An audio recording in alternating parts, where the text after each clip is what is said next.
Buenas tardes a todas, todos y todes. Sean bienvenidos a nuestro último seminario de la semana del 8 de marzo.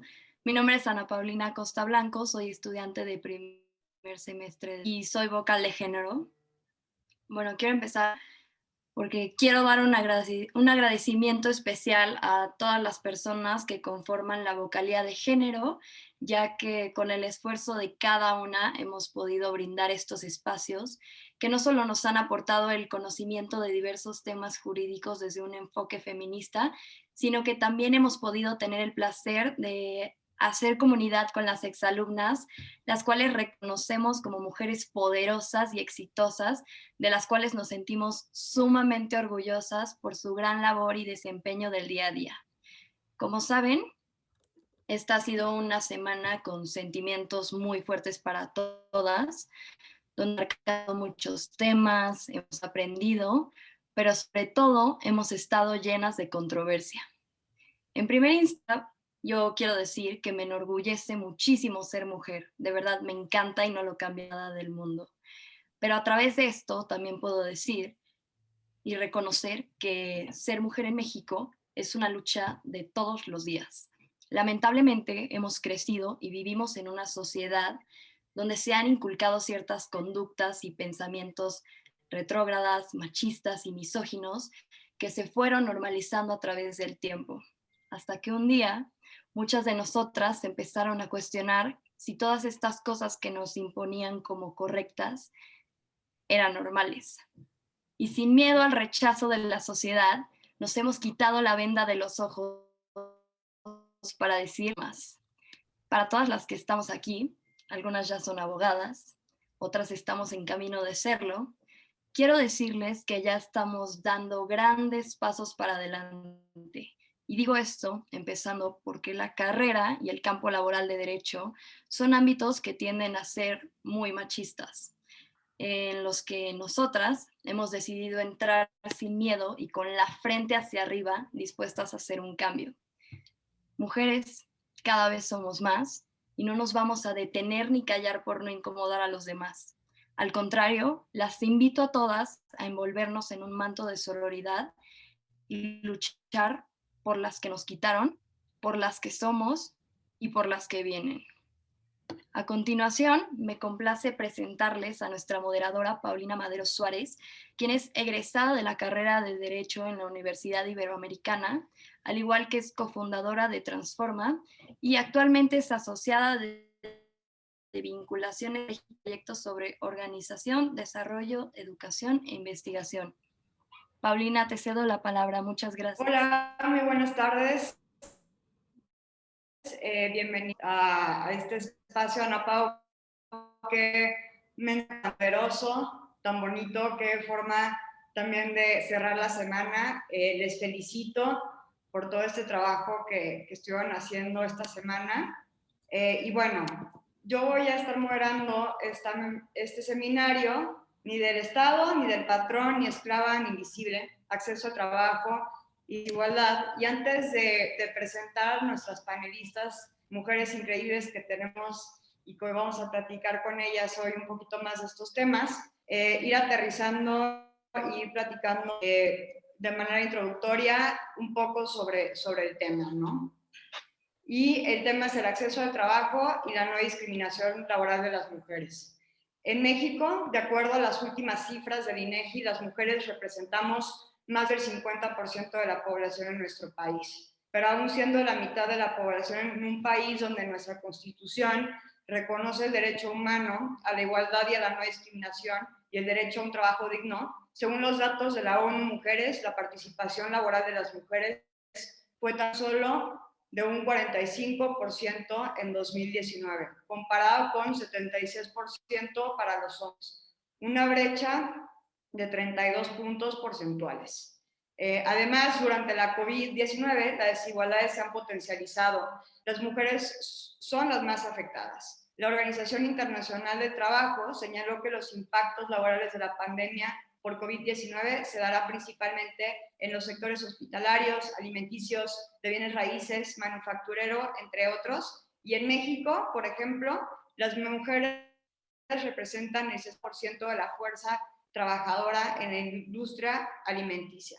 Estos datos evidencian que aunque las mujeres hemos luchado por años para participar en espacios, incluido el mercado laboral, aún después de estos años de lucha siguen existiendo barreras para acceder a oportunidades de trabajo, ya que se garanticen nuestros derechos laborales, y estas barreras son aún más cuando el género intersecciona con otras condiciones como la etnia, la raza, la diversidad funcional, la orientación y la preferencia sexual. Y por eso estamos aquí hoy, para hablar sobre las desigualdades reales y jurídicas que imposibilitan que todas las personas tengan las mismas condiciones y derechos laborales, para hacer visible lo que se invisibiliza. Las labores de cuidado no remuneradas, las condiciones laborales de las trabajadoras de empleos informales, y para que podamos aterrizar y señalar lo que necesitamos para seguir avanzando. Pero ahora, bueno, de antemano quisiera disculparme con nuestras panelistas. Tengo que cortar algún poquito por el tema de los tiempos, pero también quisiera empezar esta presentación con una frase de la académica Cherry Cranberry. Entiendo que muchas mujeres hoy en día trabajan por obtener una mayor tajada de la torta, pero yo no lo voy a hacer porque prefiero trabajar para cambiarla. Y pienso que no hay una mejor frase para presentar a las mujeres que están aquí hoy con nosotras y que en esta lucha han trabajado para avanzar y cambiar la receta. Ellas con su trabajo han hecho que avancemos y que nuestro país sea un lugar para todos. Bueno, y primero quisiera presentarles a Alexandra Haas, directora ejecutiva de Oxfam México, quien nos estará hablando de derecho humano al trabajo y mujeres, el panorama actual de la situación laboral de las mujeres enfocado en la desigualdad real y jurídica, agravado en un contexto de pandemia, el énfasis en la discriminación en razón de discapacidad, trabajadoras informales, la brecha salarial en el empleo informal y trabajadoras del sector salud, trabajo esencial, así como trabajos de cuidado no remunerados. Segundo, presentarles a Tania Espinosa, coordinadora del programa de leyes para América Latina y de ciudades focales para la Ciudad de México, The Women in Informal Employment, Globalizing and Organizing. Tania nos estará hablando de la distinción entre trabajo formal e informal, ejemplos de trabajadoras informales frente al nuevo sistema de justicia laboral, el derecho al trabajo en la realidad, avances y precedentes a nivel internacional y nacional, niñas en el empleo informal. Y por último, Mariana Díaz, abogada en la Suprema Corte de Justicia de la Nación. Ella nos estará platicando más sobre la discriminación de las mujeres con discapacidad para acceder a empleos formales, la situación de las mujeres con discapacidad en el empleo informal, relegadas a trabajos de bajo nivel y pocos ingresos, con escasa seguridad social y legal, y segregadas del mercado primario del trabajo. Consecuencias frente a la afectación a otros derechos, avances jurídicos para acceder al trabajo formal. Muy bien, si les parece, empezamos. Alexandra, cada participante estará dando una participación de 20 minutos, aterrizaremos algunas ideas y luego tendremos un espacio para plantearnos dudas, ¿no? Y empezar a tener un diálogo. Entonces, si les parece bien, Alexandra, te paso la palabra. Súper. Muchísimas gracias, Paulina, y muchísimas gracias a todas por organizar esto. La verdad es que es un placer para mí estar con ustedes en la Ibero. Me encantaría que fuera presencial y que nos pudiéramos ver y también abrazar y conocer en persona, pero ya lo haremos cuando se nos pase esta pandemia. Yo quiero, bueno, primero agradecerles por organizar este panel y por incluirme en esta mesa. Yo creo que el tema de los derechos económicos y particularmente el tema del trabajo es un tema todavía que, a pesar de la reforma de hace unos años, sigue enfrentando enormes desafíos y está muy vinculado con todo lo demás. Y yo lo que quisiera es como cambiar un poquito el enfoque de lo que se había anunciado, porque sí me parece que necesitamos tener como una visión, y creo que es la razón por la que me ponen al principio, como más global de lo que está pasando en términos de cómo está organizado el país en sus políticas económicas y sociales. Porque si no, no se entiende muy bien qué es lo que pasa en el empleo en concreto, ¿no? Y las intersecciones entre género y otras pertenencias y circunstancias de las personas que habitamos en este país. Entonces, si les parece bien, no sé si puedo pantalla, no tengo funciones de compartir pantalla, entonces, si se puede, habilítenme, y si no, me sigo sin la presentación. Yo les sigo y ustedes me dicen cuándo ya. Básicamente, ¿qué ha pasado en los últimos años, en el último año? Más de 200 millones de personas se encuentran en pobreza por la pandemia, o sea, no sumadas a las que ya estaban.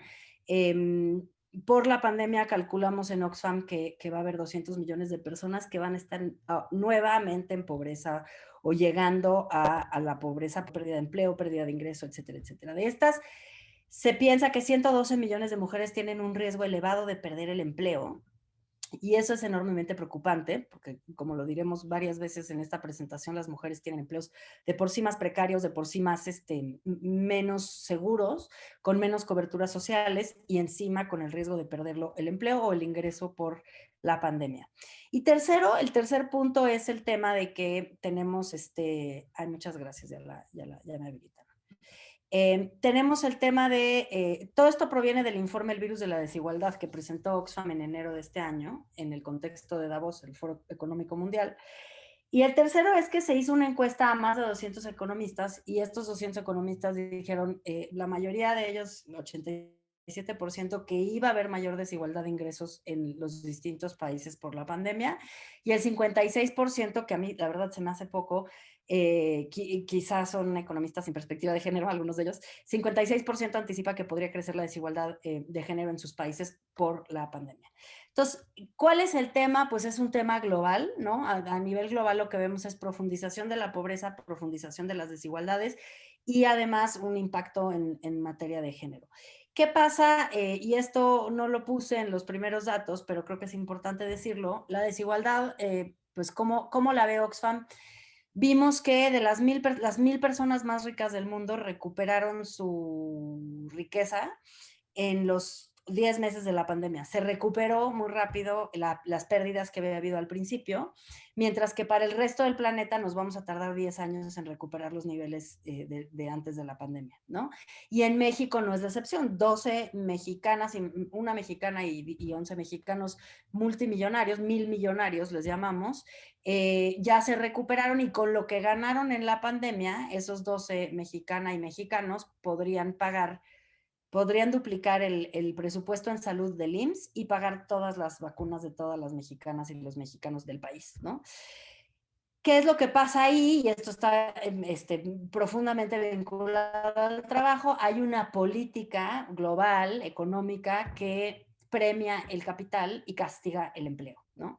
Y ese es un problema global, un problema de un sistema económico que se organiza en torno a la inversión de capital como, insisto, privilegio, con tasas de impuestos o nulas o mucho más bajas sobre los ingresos de capital y mucho más altas cuando se fiscaliza, cuando se ponen impuestos sobre el trabajo. Y del tema de fiscal vamos a hablar al final.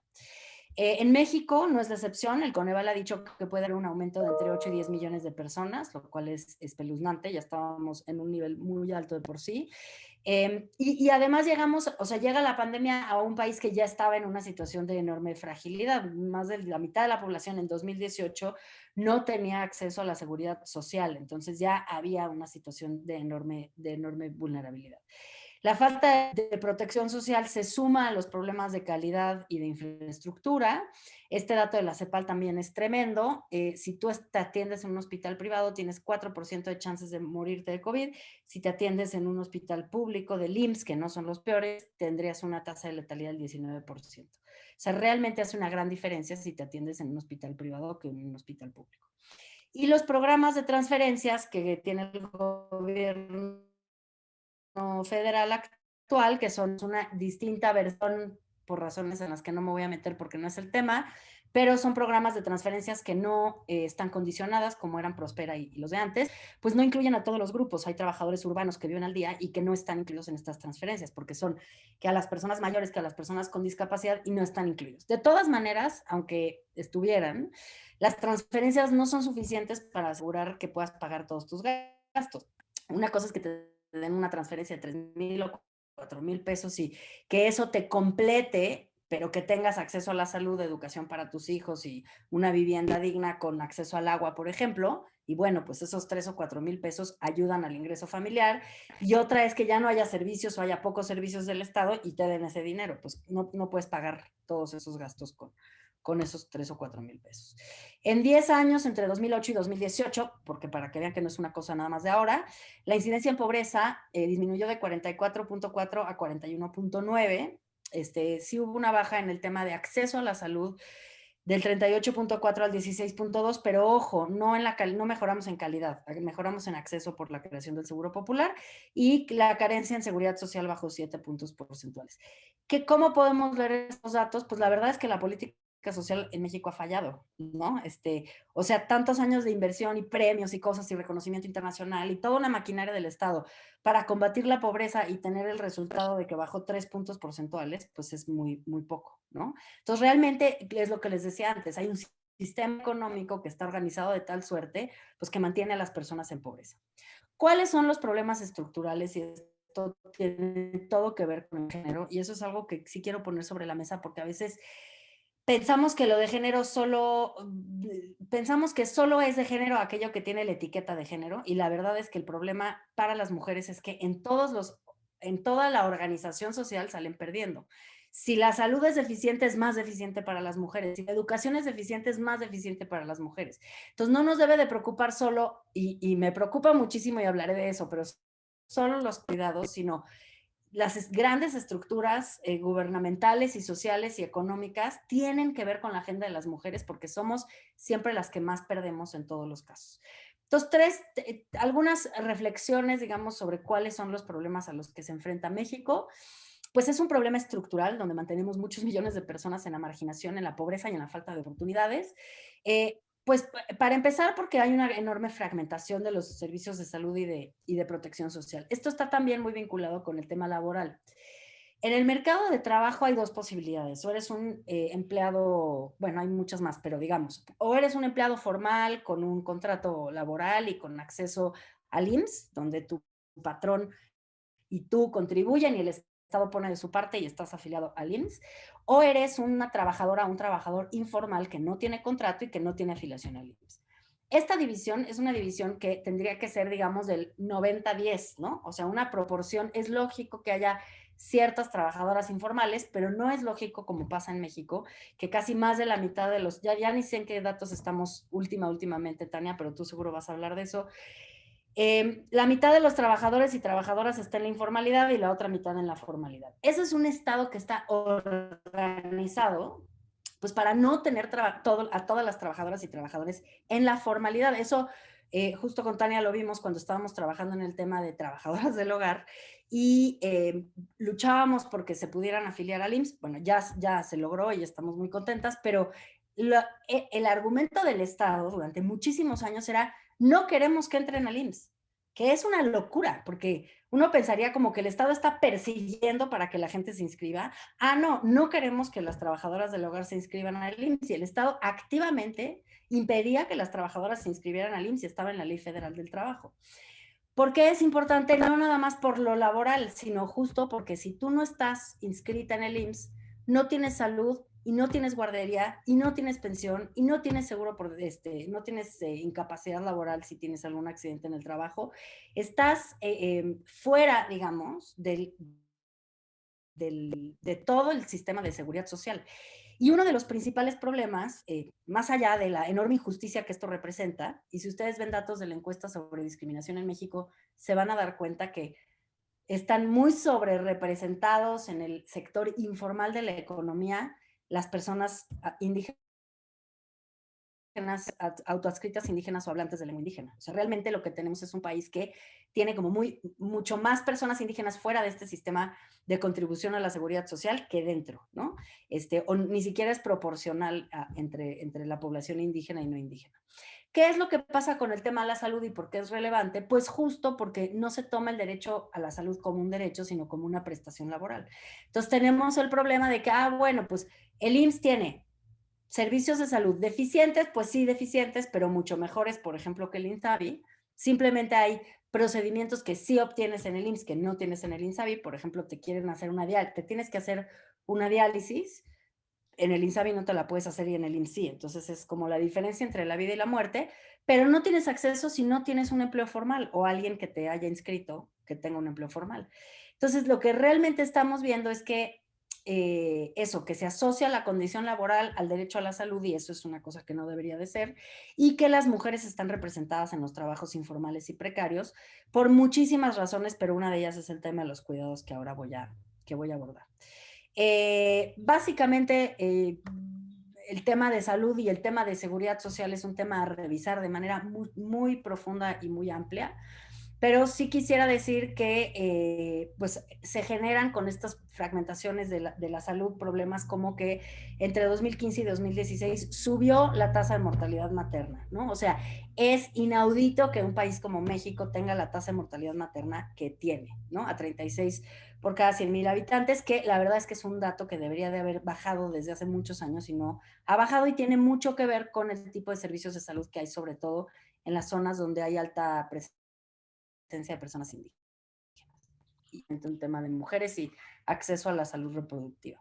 El segundo problema, pues, es que el sistema está basado en una visión patriarcal y anacrónica de la familia, y lo pongo en singular porque, pues, precisamente esa es la visión del sistema. Nada más hace falta ver el loguito del IMSS con la mamá, el papá y el hijito, ¿no? Como si esas fueran las familias en México. Realmente las mujeres, pues sí, son el grupo más afectado por la pobreza de tiempo. Esto ya se ha dicho muchísimo. Un dato, tú mencionaste el dato de no sé si lo mencioné, creo que sí lo dijiste, ¿no? Que el 50% de las mujeres están en el mercado laboral.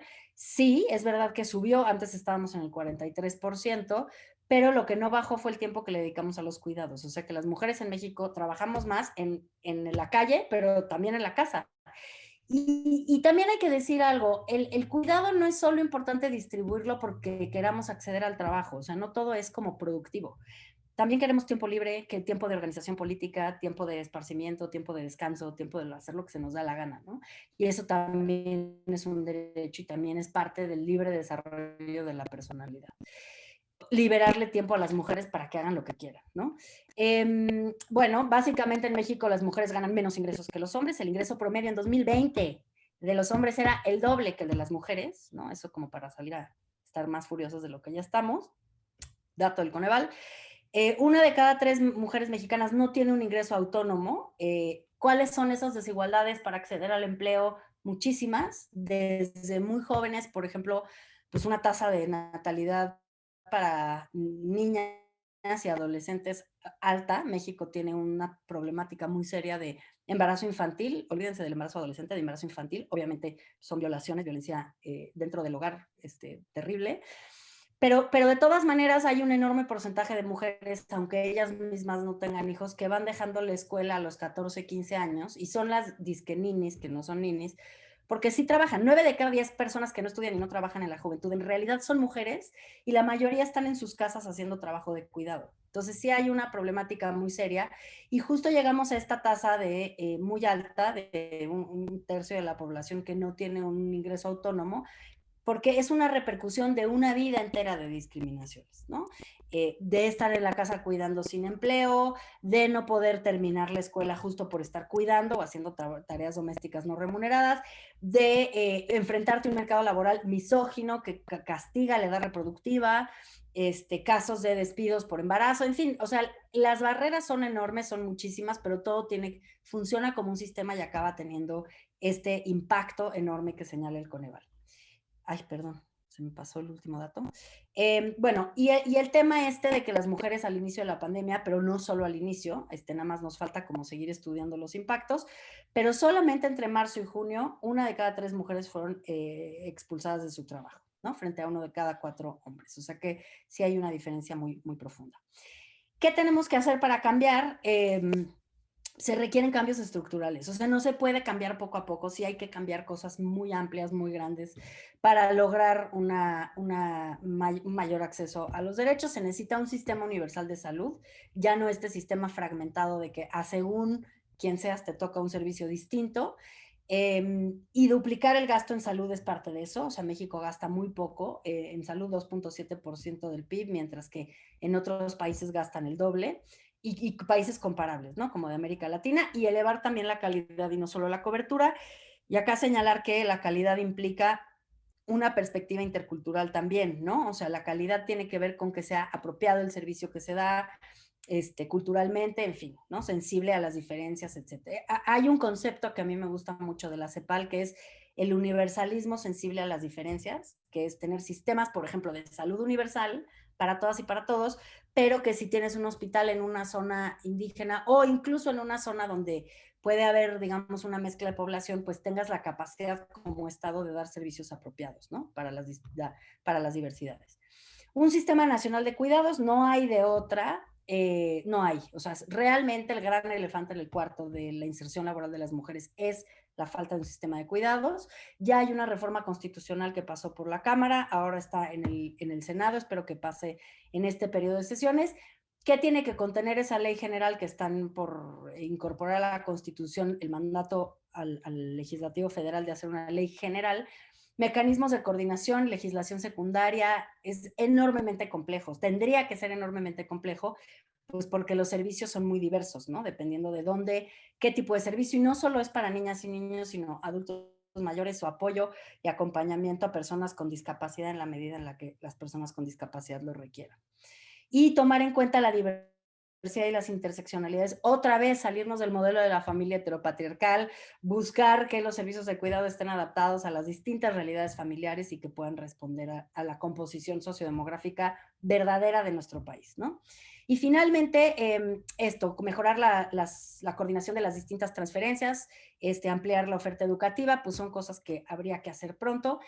Para cerrar, nada de esto se puede hacer si no mejoramos el sistema tributario. Insisto mucho en que estos son cambios que tienen perspectiva de género, al fin y al cabo. Necesitamos transitar hacia un sistema que cobre más impuestos, no sobre el trabajo, sino sobre el capital, que ayude a redistribuir la riqueza, un sistema progresivo de recaudación de impuestos, y que finalmente pueda tomar medidas de emergencia. En Argentina, por ejemplo, se estableció un impuesto de emergencia por COVID-19. Entonces, los millonarios argentinos que acumularon mucha riqueza pagaron más impuestos y lograron sufragar los gastos supervinientes, ¿no? Del Estado. Este tipo de cosas se puede y se debe hacer, se hace en muchos lugares del mundo y pues es una de las urgencias que tiene nuestro país, para que luego no nos digan que no hay dinero para hacer lo que tenemos que hacer en materia de cambios estructurales. Hasta ahí, creo que estoy llegando justo a los 20 minutos. Muchas gracias, Alexandra. Bueno, qué panorama tan completo y en 20 minutos abarcamos muchísimo. Y bueno, para aterrizar un poquito, estamos hablando del panorama general, ¿no? Los problemas estructurales, cómo está la situación ahorita. Si antes estaba grave y había personas viviendo en la precarización, ahorita con la pandemia eso se exacerba y se dan las desigualdades porque también vemos un aumento en el capital, ¿no? Y bueno, y ha habido medidas parche, programas de transferencias que no son suficientes para arreglar los problemas estructurales que tenemos, ¿no? Los problemas de salud y de aseguramiento laboral se ve el derecho a la salud como una prestación, ¿no? Y el mismo Estado es quien pone estas barreras para que se tenga acceso. Y bueno, estas desigualdades igual se potencializan y también tiene impactos muy específicos en las mujeres, ¿no? También tenemos el tema de la doble jornada, el embarazo infantil, que en México existen muchos espacios misóginos, entre otras barreras, pero puede haber cambios estructurales. Implementar un sistema universal de salud, duplicar el presupuesto, ¿no? Porque vemos todas estas propuestas y estamos ante una política que no hay presupuesto. Un sistema nacional de cuidado y complementariedades a la actual estrategia, ¿no? Y la fiscal, empezar a través de la fiscalización y de la rendición de cuentas empresarial.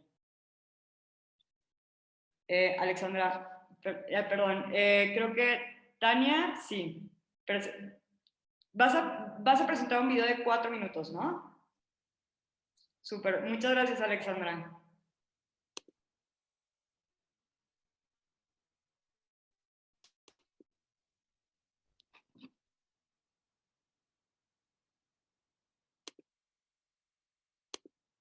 Llegué a ser voluntaria desde los 13 años aproximadamente y me llevó mi mamá para ayudarle. Cuando tenía 17 años ya pedí un espacio para mí y me lo otorgaron y ya empecé a trabajar yo por mi parte. Y aproximadamente hace 2 semanas me pidieron entregar mi tramo. Tengo una niña de 8 años. Acomodaba mis tiempos gracias a mi trabajo, pues me dio la oportunidad y sobre todo la economía también para poder sacar adelante mis estudios. Acabo de meter mis papeles para la universidad. Yo creo que todos los voluntarios contribuimos al reciclaje de la ciudad por la separación que hacemos. Somos un plus, vamos, a todo lo que pues en las casas no quieren hacer. A mí no me tocó contrato de nómina 8 porque mi mamá es basificada, pero es disidencia. Y la parte mala de eso es pues que no tenemos seguridad social, que sufrimos de muchas injusticias por no tener alguien que vea por nuestros intereses. En la bodega anterior a la que estaba, sí fui víctima de acoso por parte del sobrestante. Él me dijo que si yo andaba con él, ya no tendría yo que hacer tianguis ni cuadrillas, que ya no le tenía que pagar por el material que yo ocupaba. Y pues al decirle que no, fue como empezaron a haber así situaciones en mi contra, vamos. No me gustaría escuchar a mi hija decir que le gustaría pertenecer a Limpia. Y me gustaría que ella no tuviera que ensuciarse las manos de los desechos de otras personas para poder salir adelante. Pues siempre había así como la parte de la burla, ¿no? Porque mi mamá pues trabajaba en la basura. Y lamentablemente pues mi hija ha tenido que cargar pues el mismo estigma. O no quieren hacer amistad con ella o comer de lo que ella lleva. Cuando yo me alivié de mi pequeña, tuve que regresar a trabajar a los 8 días, porque si no, pues iban a darle a alguien más el espacio que yo tenía. Tenía la necesidad de llevármela, porque no había quien la viera, ¿no? Quien cuidara de ella. Y me la llevaba, la metí en una caja de cartón, muy pequeñita, tenía 8 días. Y fue una época muy, muy bonita, yo creo, tanto para ella como para mí. La gente, perdón, la gente siempre fue muy buena, desde que yo estaba embarazada de mi hija. Nos regalaba ropa, me regalaron una carriola, la sillita de bebé. No contamos con un salario ni un reconocimiento, pero por parte del gobierno, pero lo tenemos socialmente, con la comunidad.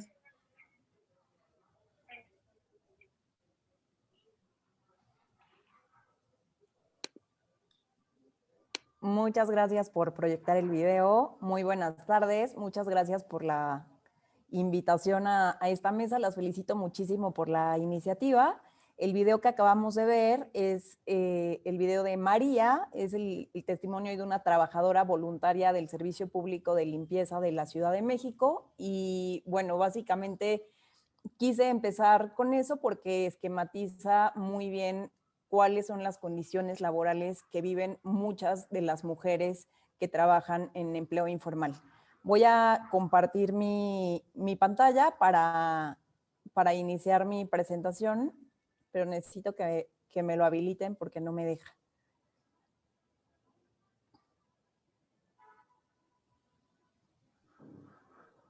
Listo.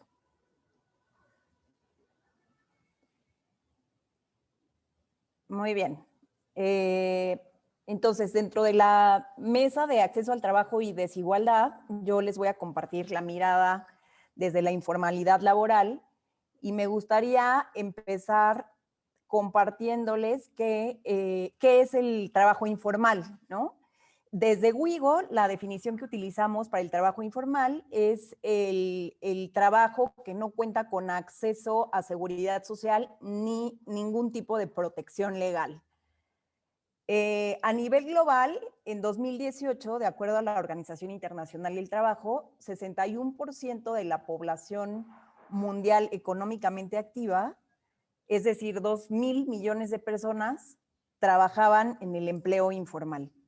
En el caso de México, como bien dijo Alejas, más de la mitad de las personas que trabajan lo hacen en la informalidad laboral. A nivel nacional es el 56.3% de las personas que trabajan. En la Ciudad de México, el 51.3% de las personas que trabajan. Les quise poner esta tabla en donde se muestra, de acuerdo a datos del INEGI de 2019, el empleo total en México. Entonces, si pueden ver, trae el empleo total a nivel Ciudad de México, a nivel zonas urbanas de México, que no son la Ciudad de México, y a nivel nacional. Y se divide por el empleo total de mujeres y el empleo total de hombres. Entonces, podemos ver que en los tres casos son más los hombres trabajando que las mujeres trabajando. Entonces, este empleo total incluye el empleo formal y el empleo informal. Pero si nos vamos después a analizar el empleo informal como porcentaje del empleo total, vemos que también en los tres casos son más las mujeres que los hombres. Es decir, a diferencia del empleo total donde hay más hombres que mujeres trabajando, una vez que analizamos el empleo informal, se cambia esto y hay más mujeres que hombres trabajando en la informalidad. Para contextualizar, me gustaría compartirles que desde WIGO hicimos un estudio de la Ciudad de México sobre cómo impactó la pandemia a 4 grupos ocupacionales distintos de personas trabajadoras en empleo informal. Y pudimos ver a partir de esta encuesta, bueno, pueden ver que los 4 grupos ocupacionales son trabajadoras del hogar, personas trabajadoras no asalariadas, tianguistas y personas voluntarias del Servicio Público de Limpieza de la Ciudad. Pudimos ver que hubo un fuerte impacto del coronavirus en los días trabajados. Hubo una gran disminución de estos días. En el caso de las trabajadoras del hogar pasaron de trabajar 4.1 días a la semana en promedio en febrero, antes de la pandemia, a 2 días en junio, agosto, que era cuando ya había un poco de recuperación. En el caso de las personas trabajadoras no asalariadas, pasaron de trabajar 5.6 días a 1.8, sin que hubiera recuperación en absoluto. En el caso de las personas comerciantes en tianguis, de 4.1 días a 1.8. En el caso de las trabajadoras voluntarias del Servicio Público de Limpieza de la Ciudad, de 5.7 días a 5.2, incluso en el caso de los voluntarios y las voluntarias no hubo recuperación, sino que más bien para agosto seguía disminuyendo la cantidad de días laborados. Después, obviamente, esto tuvo un impacto en los ingresos y podemos ver que, por ejemplo, las trabajadoras del hogar pasaron de 349.8 pesos diarios en promedio a 195.7, las personas trabajadoras no asalariadas de 242.4 a 50.6, las personas comerciantes en tianguis de 907.6 a 357 pesos y las personas voluntarias de 275.7 a 195.7. Y después, otro dato que les quería mostrar es que, bueno, frente a esta situación complicada donde pudieron trabajar menos días, donde los ingresos eran mucho menores, hubo un incremento en las responsabilidades de cuidados y del hogar. Aquí tenemos los naranjas son, las barras naranjas son las mujeres, las verdes son los hombres.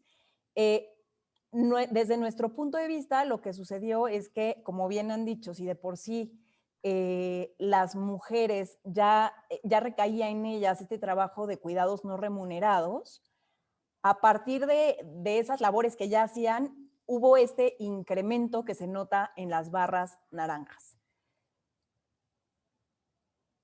Entonces, la situación de las personas trabajadoras en empleo informal, pues ha sido precaria respecto de sus derechos desde siempre. Con el coronavirus hubo un impacto económico muy fuerte, lo cual los puso en una situación de básicamente de ver cómo iban a sobrevivir al no poder salir a trabajar. También olvidé decirles que hay razones diferentes por grupo ocupacional. En el caso de las trabajadoras del hogar, lo que sucedió es que disminuyeron los días trabajados porque muchos empleadores, empleadoras las descansaban sin darles ningún tipo de pago. O sea, básicamente eran corridas. En el caso de las otras personas trabajadoras que trabajan en el espacio público, pues no les daban permiso de salir a trabajar. En el caso de las que podían salir a trabajar, no habían clientes en la calle. En el caso de las personas trabajadoras voluntarias del Servicio Público de Limpieza de la Ciudad, sí siguieron trabajando al ser un servicio esencial para la ciudad, pero más bien se empezaron a enfermar y tuvieron que dejar de trabajar. Entonces, como contexto en general, el trabajo en empleo informal se caracteriza, como les dije, por tener situaciones precarias de trabajo, tener una vulneración constante de derechos, pero también es importante saber que el trabajo en empleo informal puede ser muy variado. Yo les expuse 4 grupos ocupacionales anteriormente.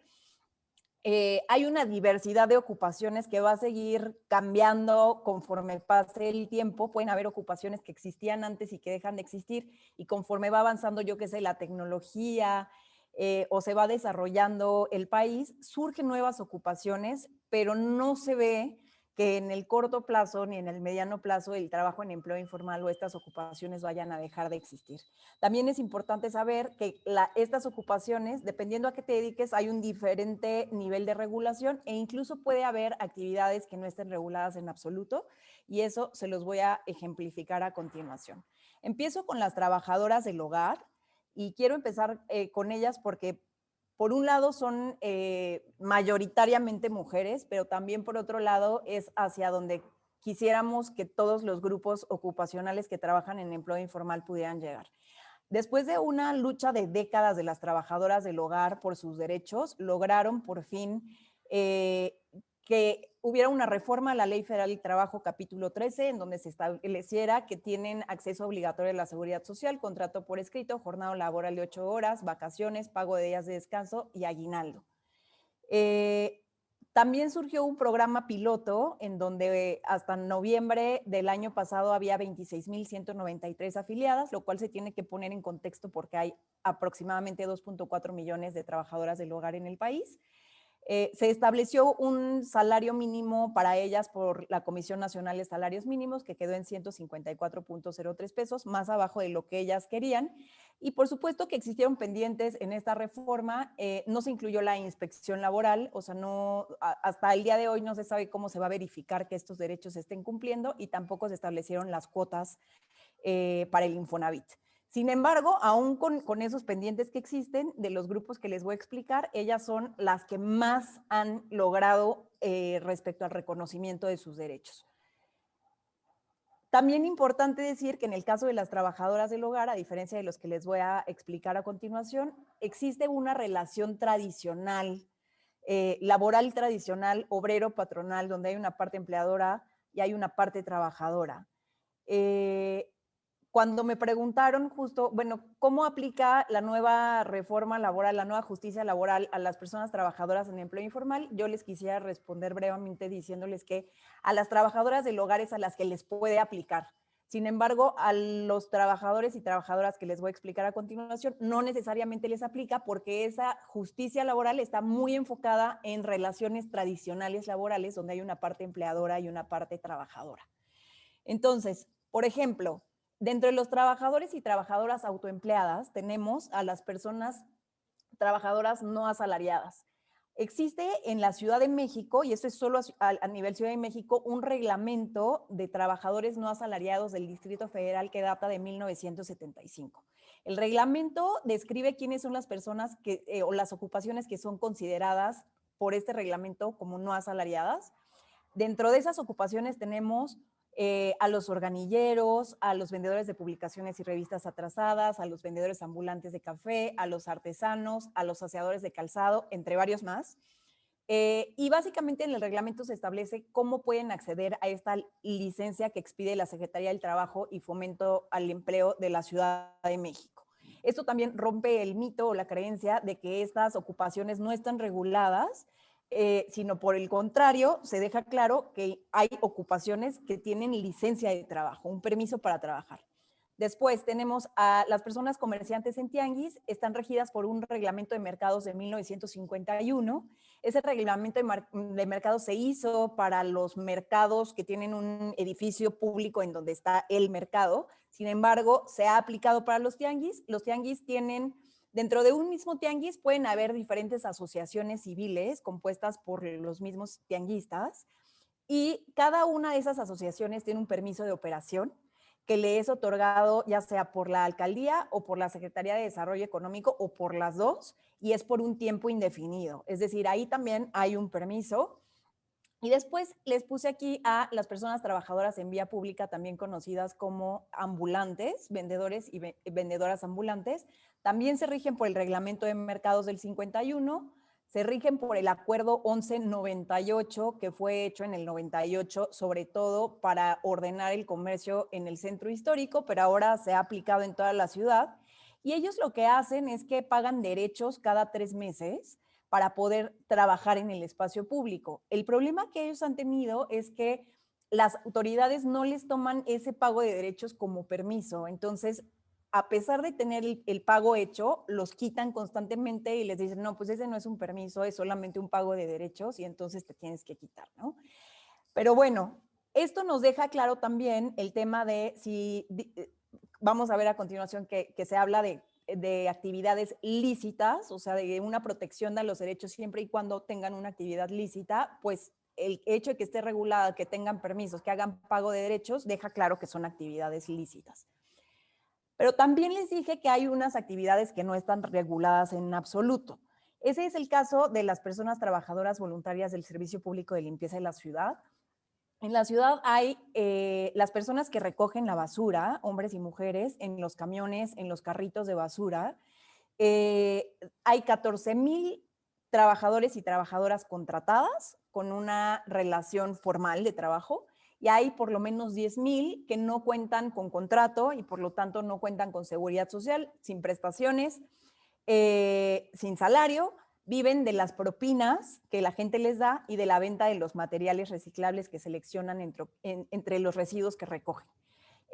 Aquí realmente lo que existe es una omisión por parte del gobierno de reconocerles como trabajadores y como trabajadoras. Este es el caso de María, del video que vimos al inicio, y esto obviamente trae consigo que ante este reconocimiento exista una gran vulnerabilidad en los derechos, especialmente de las mujeres. Les puse aquí una nota que salió la semana pasada en el Reforma, que se llama Trabajar en Limpia y Denunciar Acoso, donde se entrevistan a algunas mujeres trabajadoras voluntarias que dicen, pues sí, es normal que suceda el acoso dentro del sector de limpia hacia las mujeres, básicamente porque no son reconocidas como trabajadoras, entonces para poder trabajar tienen que ir con un jefe que pues les ofrece mejores condiciones de trabajo a cambio de que cedan a sus peticiones. Como no son reconocidas como trabajadoras y no son sindicalizadas, cuentan cómo acuden a las instancias sindicales a donde iría una trabajadora contratada del Servicio Público de Limpia, pero normalmente pues no son tomadas en cuenta.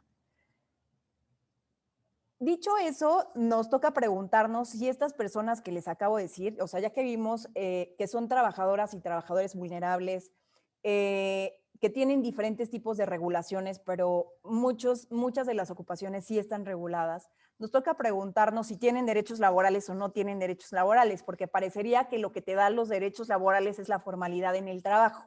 Para esto, muy rápido les voy a decir, si nos vamos a ver el Pacto Internacional de Derechos Económicos, Sociales y Culturales y a nivel interamericano el Protocolo de San Salvador, los artículos 6, 7 y 8 son los que contienen el derecho al trabajo y las condiciones laborales.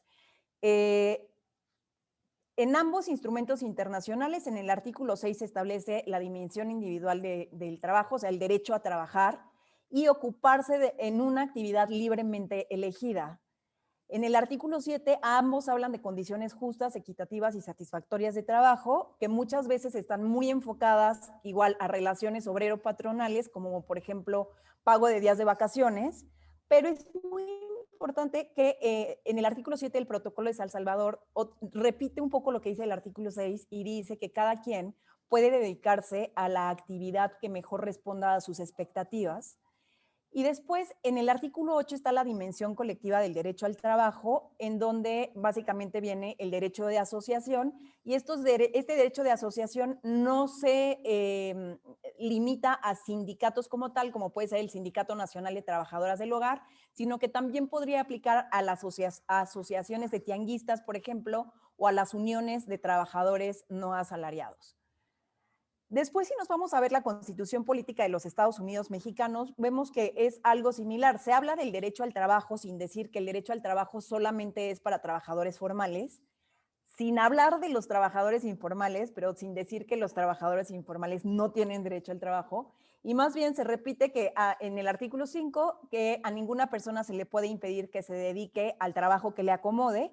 Y en el artículo 123 dice que toda persona tiene derecho al trabajo digno y socialmente útil. Y si nos quedara dudas sobre lo socialmente útil y económicamente útil que es el trabajo de las personas trabajadoras en empleo informal, aquí les puse un dato del INEGI que dice que hasta el 2019 el 23% del Producto Interno Bruto fue generado por personas ocupadas en la informalidad.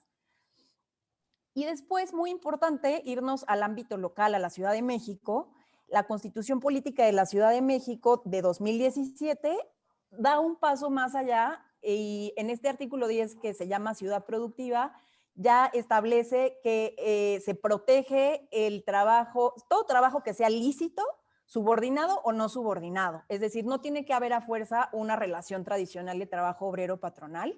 Después dice que toda persona que desempeñe una ocupación en la ciudad tiene derecho a ejercer un trabajo digno y después establece ya puntos específicos para grupos específicos, ¿no? O sea, ya habla de las personas trabajadoras no asalariadas, prestadoras de servicio por cuenta propia que producen bienes y artesanías y comerciantes, y ya habla de poseer una identidad formal, asociarse para defender sus intereses, recibir capacitación y dice las demás que establezca la legislación en la materia.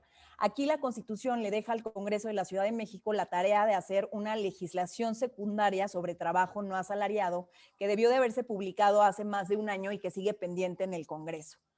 Y esta legislación tiene que contener lo que dice también el numeral que sigue, que es el establecimiento de zonas de comercio y de cultura popular para aquellas personas que trabajan en el espacio público, y habla de un proceso gradual de regularización y formalización en materia urbana, de espacio público, fiscal y de seguridad social.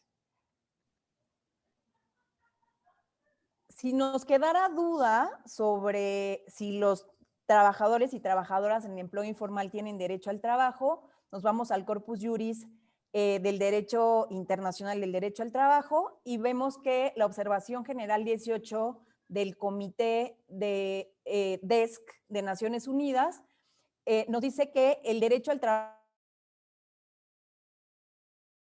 autónomos o dependientes, otra vez diciendo que si son autoempleados tienen estos derechos laborales también. Y súper importante la recomendación 204 de la Organización Internacional del Trabajo que habla y que se llama sobre la transición de la economía informal a la economía formal, en donde dice que si bien es cierto, lo ideal es transitar hacia la economía formal y cada vez deben de haber más trabajadores en la formalidad, lo cierto es que mientras eso sucede, los derechos laborales se deben de extender a los trabajadores en empleo informal y básicamente establece en el párrafo 16 que los estados deben de adoptar medidas para extender ese trabajo decente y hacer realidad los derechos fundamentales en el trabajo para las personas ocupadas en la economía informal. Entonces, bueno, con esto concluyo diciéndoles que el trabajo en empleo informal no es la excepción, es la norma, es tan común como el trabajo formal, que el derecho al trabajo y todos sus componentes son extensivos al trabajo en empleo informal, es decir, no tenemos que esperar a que todos estemos en la formalidad para todos tener derechos, sino hoy que más de la mitad de los trabajadores trabajan en el empleo informal, los derechos laborales deben de arroparlos también.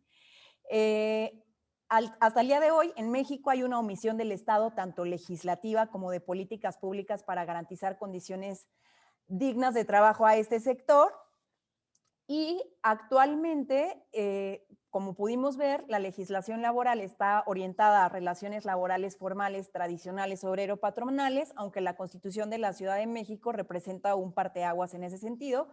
Y una que no puse aquí, pero que tiene que ver con lo que dijeron, y es la última, se refiere al tema del trabajo infantil y al sistema de cuidados del que ya habló Alejaz.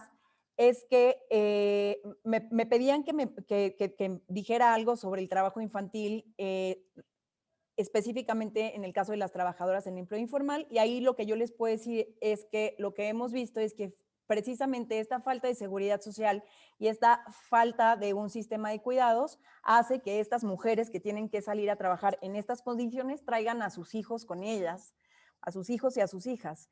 Entonces, muchas veces crecen los niños, las niñas trabajando con sus mamás, y entonces desde muy pequeñas empiezan a ejercer las mismas labores que ejercen sus mamás, ¿no? Pero cuando hablamos con las mamás, lo que ellas dicen es, pues prefiero traerlo conmigo o traerla conmigo al trabajo que dejarlo en la casa, donde tampoco hay un contexto que a mí me deje segura y que sea necesariamente adecuado para el desarrollo de mi hijo o de mi hija.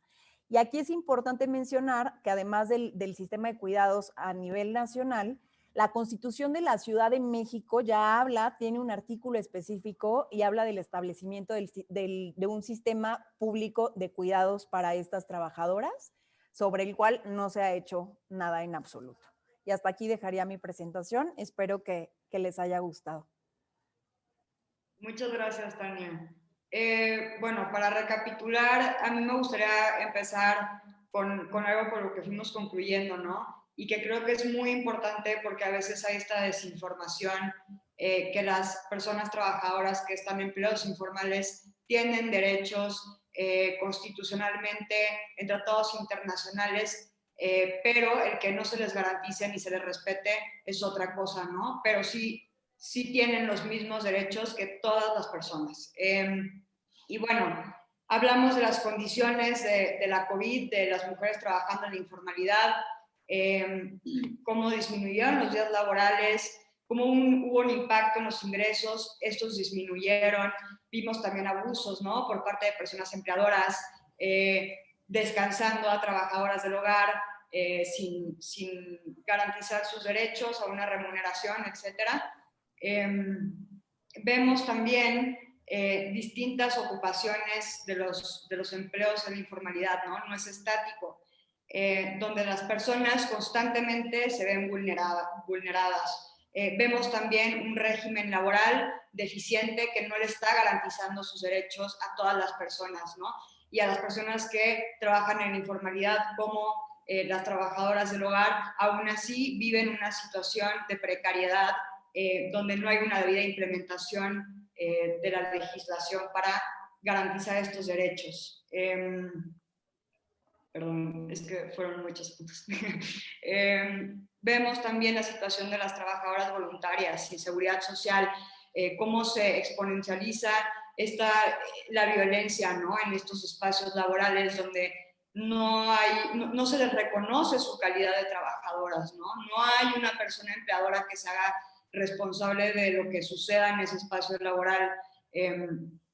Y bueno, ¿qué se está haciendo? El diagnóstico lamentablemente no es muy alentador, pero estando en estos espacios estaremos empujando y seguiremos la conversación. Gracias, Mariana. Buenas tardes, ¿nos escuchas? Muchas gracias, Tania, por tan enriquecedora exposición.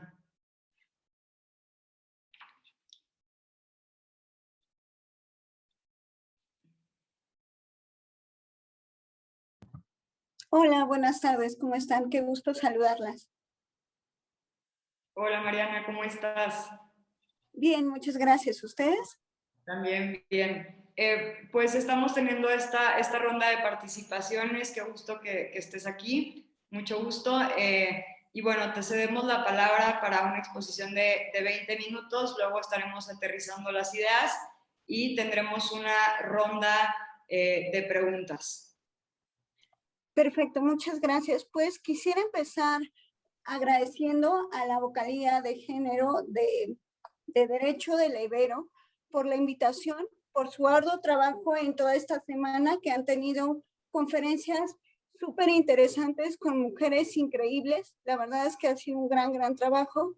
Felicitarlas a todas quienes tuvieron que ver en este gran proyecto y felicitar también a la Ibero, porque está generando esta participación de sus alumnas tan activas. Y bueno, el convocarnos aquí creo que no es trabajo menor y es motivo de reconocimiento, así que yo me siento muy orgullosa de estar en este espacio con ustedes y de regresar a mi alma mater por invitación suya, así que muchas gracias. Me gustaría empezar compartiéndoles una presentación que les presenté. Aquí la tengo. Denme un segundo, la voy a poner en manera de presentación. Listo. Me gustaría empezar hablando sobre la problemática que enfrentan las personas con discapacidad, en específico las mujeres con discapacidad en el ámbito laboral. Creo que voy a repetir un poco y me disculpo lo que acaban de decir mis compañeras, tanto Tania como Ale, porque estamos hablando de todos estos sectores de la población que en realidad presentan en el acceso al trabajo una problemática sistemática y estructural. Vamos a ver que no es algo aislado, sino que esta problemática estructural se presenta en muchos grupos de la población.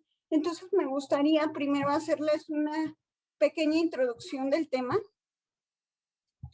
y comentarles que, bueno, a nivel internacional, como nos dice la OIT, con frecuencia las personas con discapacidad y en específico las mujeres con discapacidad son contratadas en puestos de bajo nivel, en donde los ingresos son muy pocos, generalmente en el sector informal.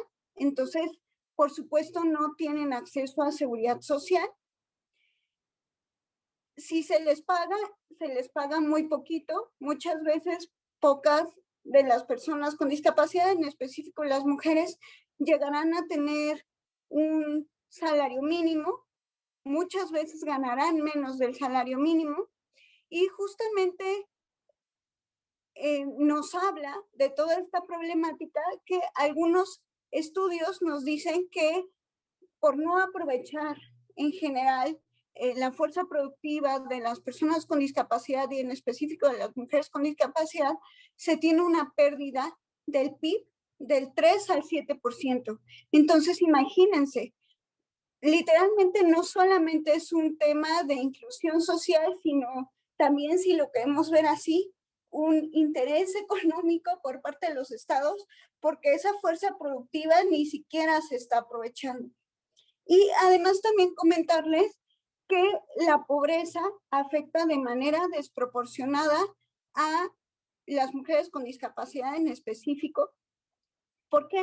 Porque además de los gastos cotidianos que podemos tener todos y todas, no sé, transporte, alimentación, vivienda, renta, lo que ustedes quieran, en general, muchas personas y mujeres con discapacidad tienen gastos adicionales porque requieren pagar, por ejemplo, servicios de apoyo humano, apoyos técnicos. ¿A qué me refiero con esto? Por ejemplo, algunas mujeres con discapacidad para llevar a cabo su vida independiente necesitan algunos apoyos humanos, es decir, de otras personas que las apoyen a realizar actividades en la vida cotidiana como comer, bañarse, etcétera, y eso por supuesto cuesta. Además, por ejemplo, algunas personas requieren apoyos técnicos, esto quiere decir andadores, muletas, sillas de ruedas, etcétera, que eso también tiene un costo adicional. Estos gastos son constantes y son adicionales al que tiene el resto de la población y nunca son considerados, ¿no? Entonces, imagínense, de por sí se les paga muy poco en puestos de muy bajo nivel, en donde tienen pocas posibilidades de crecimiento y sus gastos en general son muchas veces mayores al resto de la población. Además, teniendo en cuenta que nuestro contexto está lleno de barreras, tanto físicas como actitudinales, entonces digamos que estas barreras impiden el ejercicio de muchos derechos. Y me refiero a ejemplos concretos. Por ejemplo, el transporte, pues no es fácil, ¿no? Porque tampoco es accesible. Entonces, algunas personas podrán utilizar el transporte público, que no es nada accesible, y quienes no lo utilizan necesitan gastar todavía más en otro tipo de transporte. Entonces, insisto, estos gastos son acumulativos. Después, aquí les pongo algunos ejemplos. En algunos países de la OCDE se tiene que en un promedio el ingreso y el nivel total de vida de las personas con discapacidad es 40% menor del total de la población, cosa que es sumamente bajo y preocupante. Y como insisto, se deja de lado que las personas con discapacidad, en específico las mujeres, pueden tener muchos mayores gastos adicionales que incluso les pueden costar el 50% más de lo que ganan. Entonces, imagínense, ¿no? La problemática es muy grande. Justo la observación general del comité DESC, del que ya les mencionaron, se considera que el trabajo es indispensable para la realización de muchos otros derechos, ¿no? Y esto también lo encontramos reconocido en la Convención sobre los Derechos de las Personas con Discapacidad. Esto es muy importante y se los va a mencionar un poco más adelante, pero a mí me gusta siempre recalcar esto. El derecho al trabajo es un derecho humano, ¿no? Reconocido en lo que quieran, en nuestra Constitución, tratados internacionales, etcétera. Estamos de acuerdo todas y todos que es un derecho humano de todas las personas, ¿verdad? Pues esto me gusta aclararlo porque tal parecería que en el caso de las personas con discapacidad, el trabajo es un favor, algo que los trabajadores conceden amablemente a las personas para que se sientan útiles, para que vayan a distraerse un ratito, etcétera. Y por esta idea de verlo como un favor y no como un ejercicio de derechos, se violentan muchos más derechos porque entonces no se les paga un salario adecuado, se les contrata en puestos estereotipados, no tienen seguridad social, etcétera. Justamente la Convención sobre los Derechos de las Personas con Discapacidad, de la que México es parte y de la que, por cierto, fue precursora, ¿no? Gracias a Rincón Gallardo, nos hace una diferencia importante. Nos dice que la discriminación puede ser por motivos, y esto lo quiero resaltar, por motivos de discapacidad. ¿Qué quiere decir esto? Un trato diferenciado, exclusión o restricción de los derechos motivados por una causa de discapacidad. ¿Y por qué hago énfasis en esto? Porque justamente esta definición de la que nos habla la Convención hace que entren en este campo muchas mayores discriminaciones de las que podríamos considerar.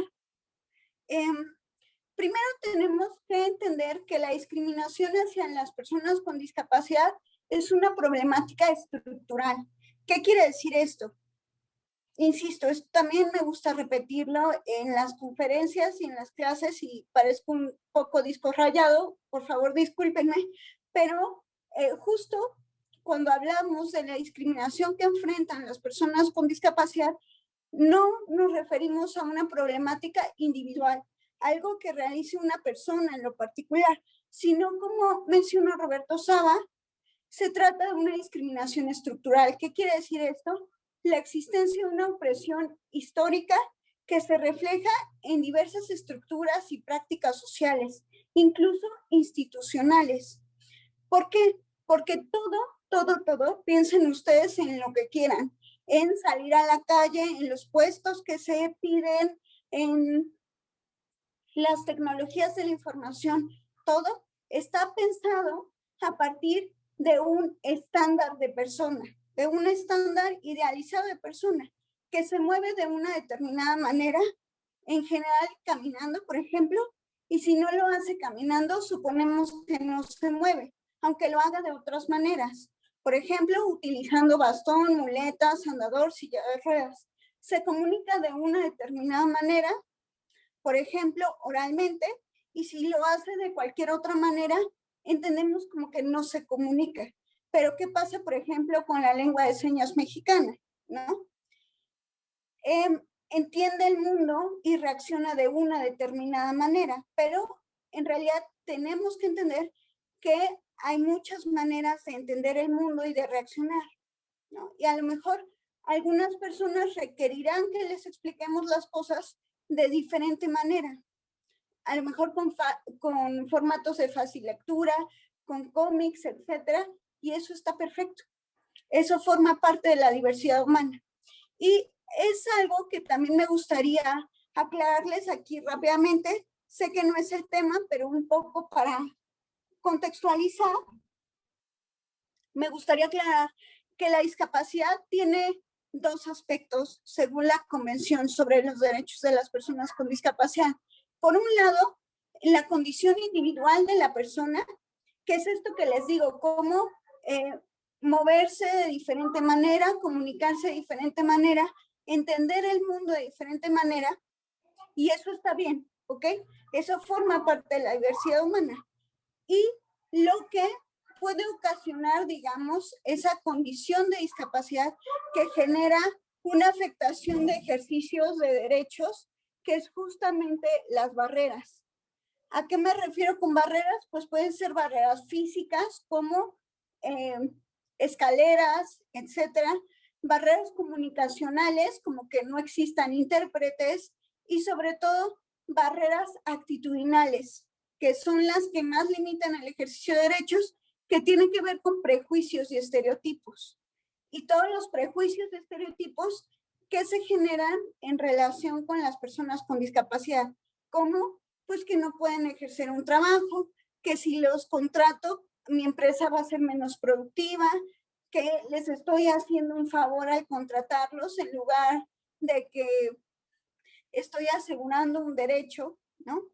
Entonces, les decía, esta discriminación por motivos de discapacidad de la que habla la Convención es mucho más amplia, porque no solamente nos habla de la discriminación directa hacia las personas con discapacidad, que esa sería la más obvia, sino, por ejemplo, aquella que se da por motivos de discapacidad. ¿A qué me refiero con eso?